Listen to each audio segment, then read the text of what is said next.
I bought a 3D printer a year ago and almost sold it in the first 3 months. And I even stopped using it for a whole summer.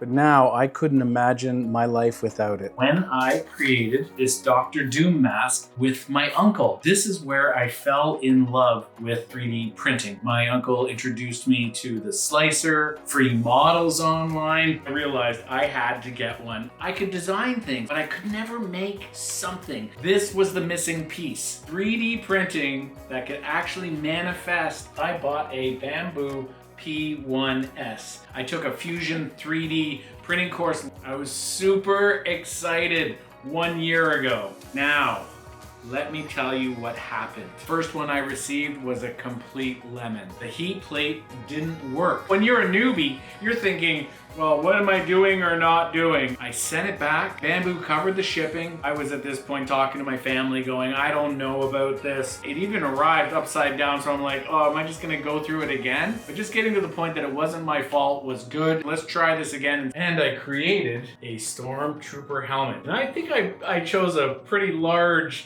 project the first time, but I had to see what this could do. Did it print it all in one shot? No. And I had to glue it together. And we all know Gorilla Glue is our friend. Laminate that I got off Temu. I put in some pads and... Let me see your identification. These aren't the droids you're looking for. These aren't the droids we're looking for. I had my first huge win. Things are tougher in the beginning and you either push on or you give up. But what happened next? Then the real problem started to hit.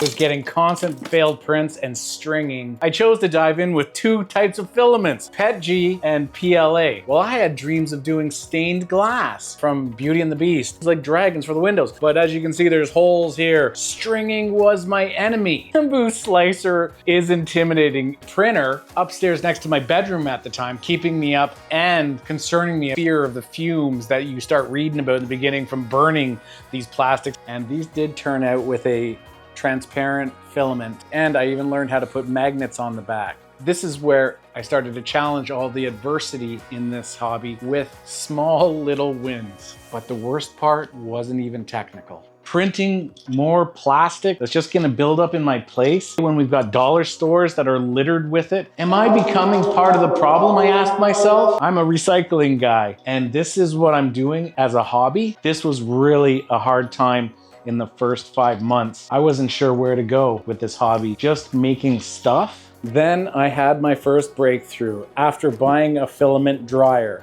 The PETG and PLA had moisture and it stopped the stringing. It wasn't even about the settings in the Bambu slicer. My prints weren't failing anymore. When you print something like this and there's no supports and it barely has any hairs of stringing on it, along with something like this Phoenix made out of transparent PETG, you start feeling more confident. But my core values were still hurting me inside, wondering, am I just making junk? I also moved my 3D printer to my main office so that I could monitor any failed prints, fix it, and continue on. Plus, I didn't have to worry anymore about breathing the burning plastic nor listening to it all night long. I got an air purifier. Fumes are real with this hobby. I had to consider that I spent all this money for nothing. Month 6, I just stopped. I basically didn't do any 3D printing through the whole summer. It sat there looking back at me. I didn't know what I was doing with it. Should I sell it? It was just creating more junk for the world, totally against my values. I questioned everything. And then something shifted. And this is when things truly changed. When I found out that you could paint these acrylic-based markers on to PETG and PLA, I was getting relaxed and I found that it calmed me and I found something in it. I also realized that these guys had a lot of meaning to me. I grew up with Megatron and Optimus Prime, starting to become sentimental to me and actually had a reason. It was meditative. It was out of my head. I no longer was thinking about it like it was just plastic and a bunch of junk. I found meaning finally. This was the change that I was looking for. And that's when it finally dawned on me. It wasn't about cool stuff, the neatest little plastic gadget.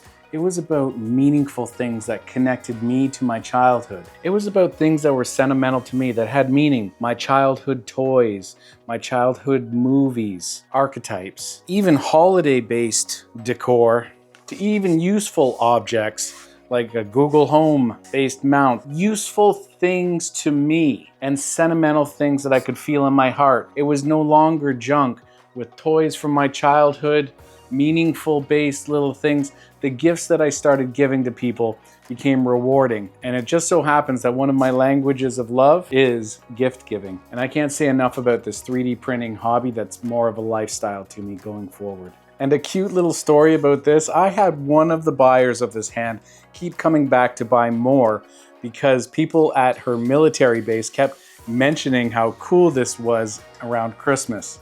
There's a lot of things that give back in this hobby once you go down the road of it. Reflecting to that shift, my mother asked me, "Jem, what are you going to do with these things now?" I paused and I looked back at her and I said, "Mom, I have a relationship with these things now. They give me such joy and happiness. And everyone that comes into my house and my life gets to experience it also." So to wrap up, if you're thinking about getting into this hobby, the hurdles are real. The challenges, the technical issues, am I just making junk might come up. People may even look at you as a little strange. Don't just print what's popular. Print things that have meaning is what I've found, and it will guide you to where you need to be to enjoy this hobby for the rest of your life. 3D printing becomes meaningful when you make it part of you and your life. If you have any questions, please leave them in the comments below. I'm really looking forward to hearing from you all as I step into year 2 of this amazing lifestyle. Thank you very much for listening, and I look forward to seeing you all in another video. Be well. Peace.